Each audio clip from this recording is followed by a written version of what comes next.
Profesor Dr. Nyayu Khadijah SAG MSI lahir di Palembang 25 Agustus 1970.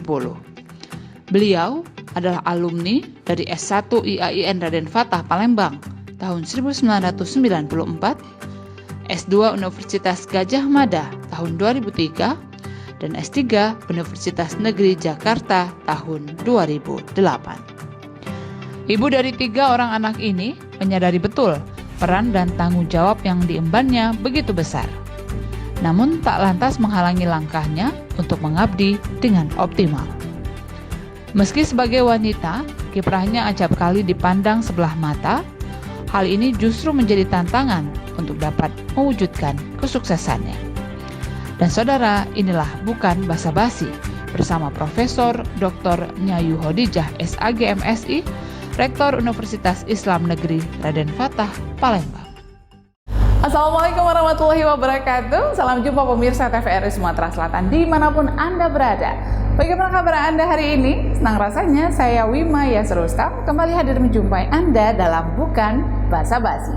Iya pemirsa, kali ini kami akan mengajak Anda untuk mengenal lebih dekat dengan Ibu Profesor Dr. Nyayu Khadijah, Rektor UIN Raden Fatah Palembang. Beliau adalah perempuan pertama yang berhasil memimpin UIN Raden Fatah Palembang. Seperti apa kesehariannya? Ikuti kami dalam Bukan Basa-Basi.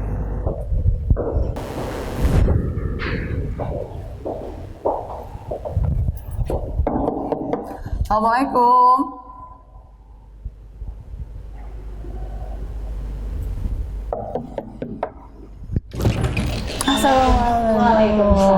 Assalamualaikum Ibu. Waalaikumsalam warahmatullahi wabarakatuh. Selamat masuk. Iya, waduh, mengganggu nggak ini Bu kira-kira? Ya. Ya, akhirnya sampai juga kami di ruang Rektor UIN Raden Fatah Palembang ya Ibu ya. Ini ngomong-ngomong mengganggu nggak Ibu? Enggak. Alhamdulillah pagi ini kesibukan kita nggak terlalu padat. Beberapa hari yang lalu ya ada rapat-rapat dan sebagainya. Iya, akhirnya setelah ada schedule beberapa kali, akhirnya bisa menyita waktu Ibu sebentar. Ya, silakan Bu. Iya, terima kasih Ibu.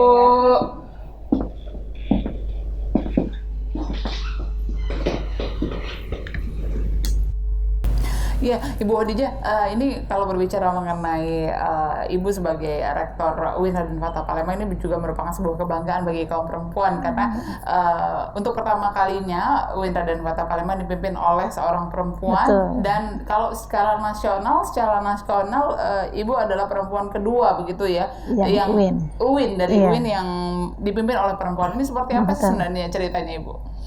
Iya, ini kalau cerita bagaimana menjadi rektor kan garisan nasib sebenarnya Mbak Wima ya. Kalau saya sebelumnya kan terakhir itu menjabat Ketua Lembaga Penelitian di UIN Raden Fatah Palembang, itu terakhir di tahun 2010. Kemudian tidak ada menjabat apapun. Terakhir ketika ada buka seleksi untuk pemilihan rektor, saya coba ikut. Dan alhamdulillah pertama sekali waktu itu. Dan ya baru pertama ikut mencalon rektor. Jadi ada 5 calon, saya satu-satunya perempuan dan alhamdulillah terpilih. Waktu itu yang pertama sekali mendorong, Ibu ikut aja coba begitu, atau dari siapa sebenarnya? Sebenarnya motivasi dari teman-teman. Ya, jadi ada beberapa teman yang katanya ini Anda kan memenuhi syarat gitu. Kalau kami nggak memenuhi syarat, silahkan aja daftar coba. Siapa tahu kan bisa jadi gitu kan. Dan memang dari diri saya sendiri, saya punya beberapa pandangan-pandangan, punya visi seperti apa ke depan UIN Raden Fatah ini, sehingga kalau saya nggak masuk ke dalam kan saya nggak bisa menjalankan visi itu atau mencapai visi itu.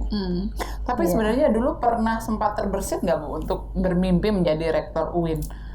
Kalau bermimpi kayaknya belum pernah. Jadi tidak mimpi tapi langsung kejadian gitu. Iya, nggak pernah sama sekali. Jadi bahkan ketika saya 2018 itu ditakdirkan Allah untuk punya kesempatan beribadah haji, itu biasanya teman-teman nanya waktu berangkat haji doanya apa sih, ditanya teman gitu, pernah nggak berdoa menjadi rektor, ada yang nanya begitu. Iya, tapi saya bilang belum menjadi rektor. Belum. Waktu saya bilang saya nggak berpikir untuk menjadi rektor. Iya, jadi betul-betul ya nggak by design kita, jadi desain Allah Subhanahu Wa Taala gitu. Jadi mimpi pun tidak terbersih, tapi pada kenyataannya garis tangan lah kemudian yang akhirnya ibu berada di posisi ini. Kemudian pada saat setelah dilantik, apa yang pertama sekali ibu rasakan? Yang pertama ya ada semacam ini kaget ya gitu ya. Sempat dengan teman waktu itu saya tanya pulang dari pelantikan, saya tanya, tolong dong cubit saya ini mimpi atau enggak? Gitu. Sempat seperti itu. Jadi iya. Apa sebenarnya yang pertama sekali yang ibu bayangkan ketika menjadi seorang rektor setelah dilantik ini kemudian oh saya ini bermimpi atau tidak? Saya ini sudah dilantik menjadi rektor UIN. Apa sih yang menjadi apa ya Bu ya kekhawatiran terbesar mungkin atau ini percaya atau tidak ya saya sudah berada di posisi ini? Iya, memang ada hal semacam itu ya. Jadi kayak percaya nggak percaya gitu ya. Loh, apa benar saya ini udah dilantik jadi rektor ya. Tetapi memang kemudian itu tidak berlangsung lama. Saya menyadari bahwa ini adalah sebuah amanah. Yang amanah itu harus saya jalankan dengan sebaik-baiknya, dan saya percaya bahwa prosesnya kan panjang itu Mbak Wima ya.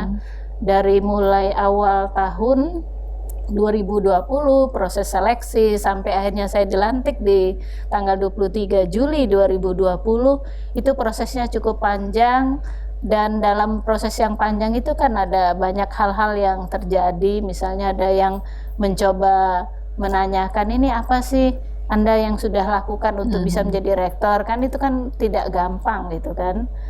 Saya bilang saya pokoknya serahkan kepada Allah Subhanahu Wa Taala. Kalau itu menurut Allah yang terbaik buat saya dan buat UIN Raden Fatah Palembang, kenapa tidak? Itu aja sebenarnya.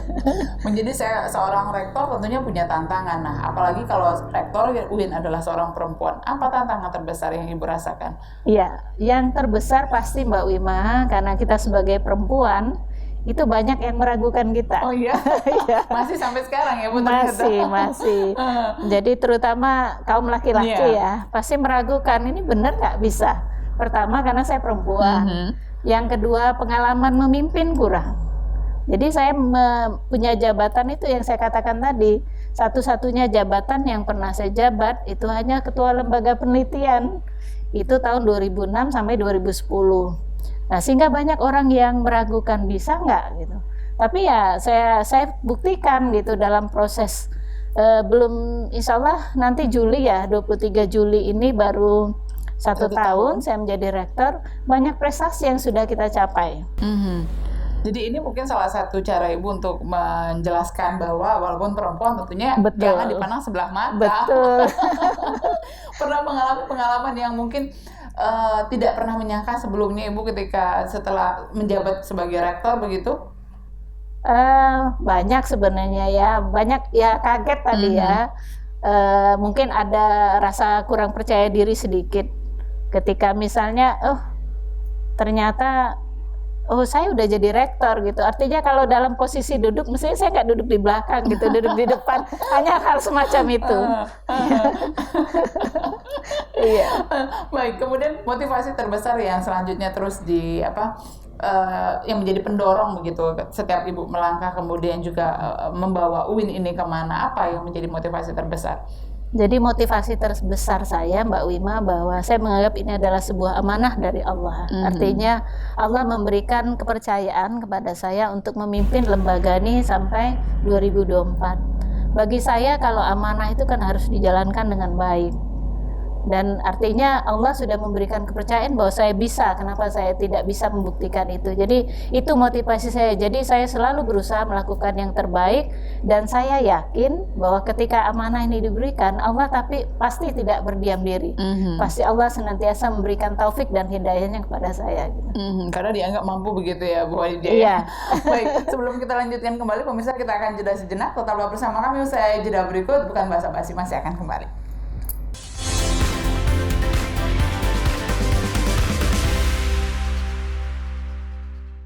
Terima kasih Anda masih bersama kami dalam Bukan Basa-Basi, masih bersama Ibu Profesor Dr. Nyayu Khadijah, Rektor UIN Raden Fatah Palembang. Ya, Bu Khadijah, ini ngomong-ngomong sebenarnya kesibukan yang paling Ibu rasakan saat ini setelah menjadi rektor itu sebenarnya apa saja?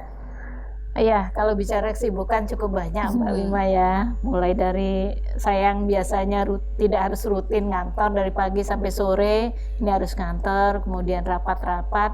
Apalagi sekarang saya ditambah satu kesibukan baru nih. Belum lama di bulan Juni yang lalu saya terpilih menjadi Ketua Forum Rektor PT KIN se-Sumatera.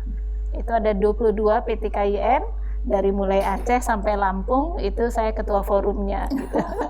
Jadi nambah terus kesibukannya ini. Menambah lagi pikiran yang harus dibagi begitu. Betul, ya Bu Khadijah ya. Iya, tapi ini tentunya menjadi sebuah bumbu-bumbu katakanlah gitu dalam perjalanan Ibu sebagai seorang rektor. Di belakang kita ini foto-foto rektor-rektor sebelumnya ya Bu ya. Betul. Ya. Ini rektor yang pertama sampai ke yang 11. Jadi saya yang ke-12. Dan perempuan pertama. Gitu, jadi ya. ini dari tahun 1964. Betul. Kemudian 1966. 72, 75, 76, 84 yang lumayan lama ini Pak Dr. Andes Usman Said. 10 tahun ya Bu? Iya, iya. Kemudian Pak Muhammad Said, Pak Jalal, almarhum baru. Kemudian Pak Suiti Pulungan, ini 2 periode juga, Prof. Aflatun Muhtar, dan terakhir Prof. Sirozi. Baik, kemudian kalau Ibu melihat saat ini tuh tantangan dunia pendidikan seperti apa? Karena pandemi juga belum usai, kemudian juga anak-anak harus diberikan haknya begitu, bagaimana mendapatkan pengajaran yang tepat. Tapi pada kenyataannya banyak sekali problematika yang kita hadapi saat pandemi. Seperti apa Ibu melihat hal ini? Iya, betul. Saat ini tantangan perguruan tinggi cukup berat karena selain di satu sisi kita harus meningkatkan kualitas pendidikan yang kita selenggarakan, namun di sisi yang lain kita dihadapkan dengan adanya pandemi yang belum selesai. Tentu menurut saya yang paling penting bagaimana sistem informasi kita, teknologi yang kita terapkan di perguruan tinggi untuk bagaimana mengimbangi supaya meskipun pandemi, meskipun proses belajaran dilakukan secara daring, tetapi kualitasnya tidak terlalu jauh dengan kualitas pembelajaran tatap muka. Jadi seoptimal mungkin kita upayakan dari sisi kurikulum, metode, media pembelajaran, sehingga mahasiswa bisa tetap menikmati proses pendidikan ya, meskipun kita tidak bisa mengelak bahwa pasti berbeda gitu, tapi paling tidak tujuan-tujuan penting itu bisa tercapai gitu. Kemudian dari 1 tahun lebih kita sudah melakukan pembelajaran secara daring ini. Betul. Ya Bu, evaluasi yang paling dirasakan itu sebenarnya seperti apa pada saat pelaksanaan pembelajaran daring ini? Ya, yang terutama dari ini kemampuan dosen dalam memanfaatkan teknologi. Kalau yang sederhananya kan sering dosen itu menggunakan WhatsApp atau Zoom ya. Tetapi kan sekarang kita juga punya e-learning. Nah, harapannya dosen bisa memanfaatkan e-learning itu secara optimal karena dia lebih bisa memungkinkan mahasiswa mengembangkan kemampuan literasinya. Jadi tidak sekedar kemampuan menyampaikan ide lewat diskusi dan sebagainya, tapi kemampuan menulis itu juga bisa dikembangkan melalui e-learning. Tapi sebenarnya kalau melihat hasilnya seperti apa Ibu? Kalau output dari apa yang dihasilkan dari pembelajaran daring cukupkah memuaskan atau bagaimana? Iya, untuk saat ini kalau kita katakan cukup memuaskan memang masih di bawah ya. Karena kita juga kan agak terkaget gitu kan. Ketika ada pandemi kita masih belum 100% siap. Sehingga ini kan masih dalam proses kita beradaptasi, memperbaiki sistem. Tapi ya arahnya kita lama-kelamaan insya Allah semakin lama semakin bagus ini Mbak Wima. Saya yakin tentunya mahasiswanya juga bangga sekali kalau menjadi mahasiswa UIN. Tapi pada kenyataannya sekarang masih belum boleh tatap muka. Iya. Ya pemirsa, sebelum kita lanjutkan kembali, masih kami akan ajak Anda untuk mengenal lebih dekat dengan Rektor UIN Raden Fatah Palembang. Untuk itu tetaplah bersama kami usai jeda berikut. Bukan basa-basi, masih akan kembali.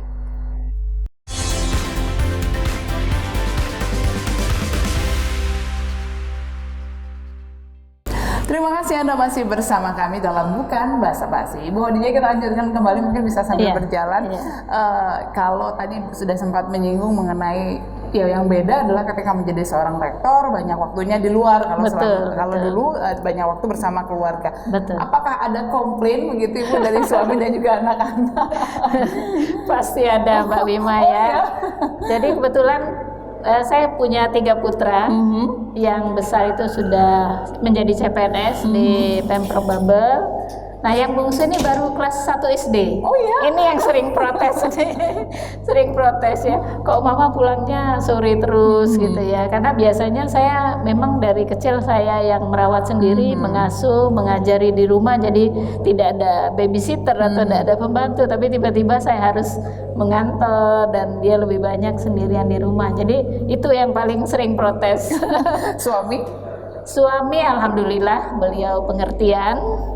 Karena memang sama-sama dosen juga beliau di sini, dosen di Fakultas Tarbiyah. Oh, jadi begitu. sehingga udah memahami bahwa ini adalah sebuah tugas amanah yang harus dijalankan, dan memang ketika saya mencalonkan diri juga atas dorongan beliau. Oh, beliau mungkin yang paling kuat mendorong ya, Bu. Betul, betul. Tapi sebelumnya apakah memang sempat berdiskusi dulu bersama keluarga sebelum Ibu mencalonkan diri? Walaupun mungkin pada saat itu belum tahu apakah ini akan lolos kualifikasi atau tidak. Tapi apakah ini juga menjadi sebuah pembicaraan di tengah keluarga, izinnya begitu, Ibu? Iya, pasti itu. Dengan suami saya izin dulu apakah boleh gitu atau tidak. Dan beliau menyarankan bahkan sebenarnya silakan mencalon, karena memang ini kita punya visi, kita punya pandangan bahwa kita bisa artinya berbuat lah untuk lembaga ini, tidak sekedar selama ini menonton dari luar gitu ya. Tidak ada yang bisa dilakukan. Dengan kita masuk ke dalam sistem, insya Allah kita bisa berbuat. Dan beliau sangat mendorong, sangat mensupport, dan ya memang ada diskusi sebelumnya, ada plus minus yang dipertimbangkan, tapi alhamdulillah akhirnya keputusan saya diizinkan. Baik. Kemudian kapan lagi waktu yang dibagikan untuk keluarga? Karena memang tadi disebutkan bahwa menyita waktu sekali, kita pasti tahu menyita waktu sekali, kemudian juga rapat keluar kota dan lain sebagainya. Waktu untuk keluarga kapan lagi, Bu Khadijah? Iya, jadi saya begini Mbak Wima, jadi dalam mengatur waktu dari pagi sampai sore kan saya di kantor. Nah, kalau sudah di rumah saya nggak mau urusan kantor lagi. Jadi saya nggak pernah bawa pekerjaan kantor itu ke rumah. Jadi full semua perhatian, semua kasih sayang, dan semua hal yang bisa saya lakukan di rumah buat keluarga, saya tidak mau diganggu dengan aktivitas di kantor. Jadi full seperti itu. Jadi saya lebih mementingkan kualitasnya, kualitas pertemuan, kualitas interaksi. Selain itu juga ketika saya di kantor pada jam-jam tertentu, jam istirahat, jamnya waktunya makan, itu saya telepon sudah makan atau belum, misalnya seperti itu. Quality time yang paling dirindukan. Betul. Itu apa sih, Bu Khadijah? Iya, makan bersama pasti. Iya? Makan sekarang bersama. Sudah mahal itu harganya. Iya. Atau kadang Sabtu Minggu libur, mesti misalnya setiap anak saya ngajak mah keluar, ayo, saya pasti nggak pernah nolak. Selagi memang saya berada di Palembang, di rumah, ya pasti itu. Karena quality time itu sangat penting, betul. Iya. Jadi memang masih menyempatkan waktu ya, betul, begitu. betul. Tapi Ibu Khadijah masih menyempatkan waktu untuk melakukan hobi? Hobi saya itu membaca ya. Oh iya? Iya, jadi hobi yang bisa dilakukan di mana saja dan kapan saja. Jadi kadang-kadang lagi nunggu penerbangan atau menunggu apa gitu, pasti bisa dilakukan kapan saja. Ibu tertarik kepada buku apa? Macam-macam ya. Tapi saat ini saya lebih tertarik kepada buku sejarah, karena kebetulan itu bukan bidang saya, tetapi karena distingsi kita, UIN Palembang ini distingsinya pada peradaban Islam Melayu, dan itu banyak berkaitan dengan sejarah. Karena itu saya sekarang lagi concern baca sejarah gitu. Jadi itu juga bisa dilakukan di mana saja, begitu. Betul. Ya, Bu ya. Nggak perlu waktu khusus ya. Tidak perlu waktu khusus, tapi kalau bersama keluarga juga sudah membaca, sepertinya mereka pasti akan komplain ya, Bu ya. Iya, betul. Ya, Ibu Khadijah, ini ngomong-ngomong ke depan, apa lagi ya yang menjadi dorongan terbesar Ibu? Apalagi yang mungkin ingin Ibu capai begitu? Tentunya pasti Ibu rindu berkumpul kembali, punya waktu yang banyak bersama keluarga begitu. Tapi apalagi yang ingin Ibu raih ke depan saat ini? Ya, untuk target pribadi saya tidak punya target khusus ya. Kalau dulu target khusus saya cuma bagaimana anak-anak saya itu sukses. Itu target khusus saya. Tapi sekarang kan nambah nih tanggung jawab, ada amanah UIN gitu ya, lembaga yang saya pimpin. Berarti ini kan juga harus saya buat sukses, maju, berkembang di kemudian hari. Jadi kalau target pribadi ya tentu tetap saya berharap itu ya apalah artinya kita sukses, tapi anak-anak kita nanti di kemudian hari menjadi beban misalnya. Saya berharap itu yang utama. Apakah memang setiap pola pikir yang saat ini Ibu lakukan pedomani ini juga terus diterapkan kepada anak-anak? Apa yang menjadi warisan, katakanlah legacy kepada yang diturunkan agar kesuksesan ini tentunya bisa mereka raih, kemudian juga bisa mereka nikmati bersama, dan juga nantinya ini menjadi salah satu dorongan terbesar mereka untuk mencapai kesuksesan mereka sendiri. Iya, saya dalam hal ini menekankan kepada mereka bahwa kesuksesan kita itu bukan tergantung pada orang lain atau tergantung kepada lembaga di mana kita studi ya, tetapi kesuksesan itu tergantung pada diri kita sendiri. Bagaimana kita menjalani hidup, kemudian kita bagaimana melakukan segala sesuatunya dengan penuh keikhlasan, dengan niat yang baik, dan tentunya dengan senantiasa berdoa. Jadi sebenarnya lebih pada bagaimana membangun kemandirian, kepercayaan diri, dan juga ketakwaan, itu saya kira sangat penting. Apakah ini juga dulu ketika Ibu masih bersekolah, kemudian ini yang senantiasa diajarkan oleh orang tua kepada Ibu Khadijah begitu? Saya ini Mbak Wimah, kalau bicara orang tua, saya ditinggal oleh ayah usia saya 10 tahun masih. Jadi masih sangat kecil. Jadi saya betul kalau ibu itu sangat menanamkan pentingnya kita mandiri, kemudian disiplin, kemudian dekat kepada Allah, jangan pernah meninggalkan sholat, itu selalu ditekankan oleh ibu gitu ya. Dan kita memang hidup prihatin karena masih kecil sudah ditinggal orang tua dengan 11 bersaudara gitu. Saya putri ke-9 gitu kan, bisa dibayangkan Mbak Wima seperti apa. Tetapi alhamdulillah ibu saya dengan kekuatannya, dengan bimbingannya, dan tentu saja beliau alhamdulillah ketika ayah meninggal, ibu saya baru berusia 38 tahun. Tapi beliau tidak menikah lagi, bertekad untuk membesarkan putra-putrinya, dan alhamdulillah semuanya sukses gitu. Yang paling kata-kata beliau yang mungkin yang saat ini masih terus membayang-bayangi ibu dan juga tentunya menjadi pendorong kesuksesan Ibu Khadijah apa? Iya, tentu tadi bahwa jangan lupa selalu sholat. Jadi jangan pernah tinggalkan sholat, apalagi sholat malam. Minta hanya kepada Allah, jangan minta kepada yang lain. Minta kepada manusia jangan. Hanya minta kepada Allah Subhanahu wa Ta'ala. Dan tentunya beliau pasti sangat bangga melihat ibu saat ini. Ya Ibu Khadijah, terima kasih sekali atas waktunya. Ini sepertinya 30 menit kurang begitu waktu untuk bercerita bersama Ibu. Tentunya ini merupakan sebuah kesempatan yang begitu luar biasa. Ibu sudah berbagi bersama kami pemirsa TVRI Sumatera Selatan. Sukses terus untuk Ibu dan juga Wina dan Fata Palembang. Ya pemirsa, demikian bukan basa-basi hari ini. Akhirnya saya Wima Yasrusam pamit undur diri dari hadapan Anda. Sampai jumpa dan wassalamualaikum warahmatullahi wabarakatuh. Terima kasih Ibu. Ya, sama-sama.